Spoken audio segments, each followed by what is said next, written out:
ইরানের সঙ্গে ইসরায়েলের বৈরিতার ইতিহাস দীর্ঘ, তবে সাম্প্রতিক বছরগুলোতে তা প্রকাশ্য সংঘাতে রূপ নিয়েছে। দুই দেশের সংঘাত পুরো বিশ্বকে অস্থিতিশীল করে তুলতে পারে বলে মনে করছেন বিশেষজ্ঞরা।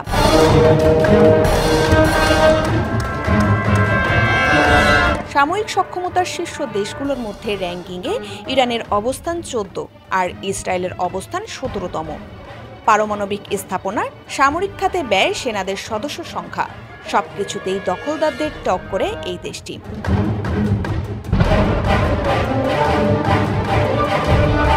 অত্যাধুনিক অস্ত্র ও প্রযুক্তির দিক থেকে ইসরায়েল বিশ্বের অন্যতম শক্তিশালী দেশ। সাম্প্রতিক বছরগুলোতে ইরানও সামরিক প্রযুক্তিতে অনেক দূরে গিয়েছে। এদিকে মধ্যপ্রাচ্যে শক্তিশালী হামলা চালানো হবে বলে হুঁশিয়ারি দিয়েছেন ইসরায়েলের সামরিক বাহিনী।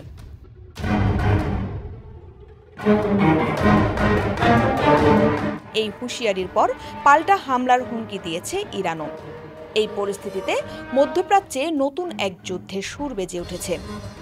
ইসরায়েল নাকি ইরান, কে বেশি শক্তিশালী, সেই প্রশ্ন এখন সামনে এসেছে।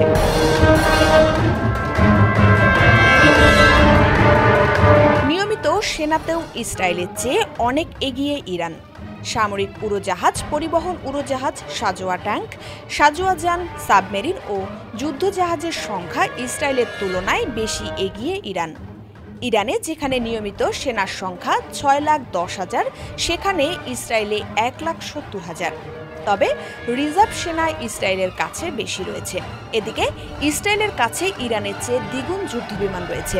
ইরানের চেয়ে হামলায় ব্যবহৃত হেলিকপ্টারের সংখ্যা ইসরায়েলে বেশি।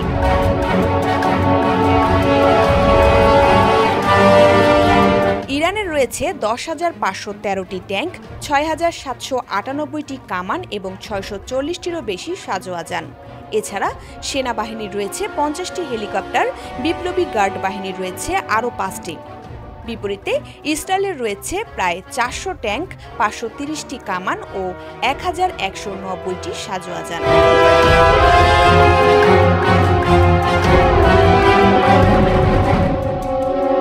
সবচেয়ে গুরুত্বপূর্ণ বিষয় হল ইসরায়েল, সৌদি আরব সহ পারস্য অঞ্চলের বেশিরভাগ দেশ ইরানের ক্ষেপণাস্ত্রের আওতায় আছে।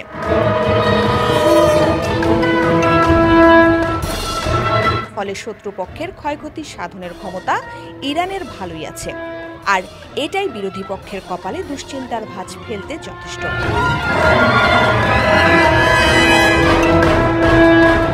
ইন্দ্রাণী মুখার্জি, ডেস্ক রিপোর্ট, সকালের বাণী।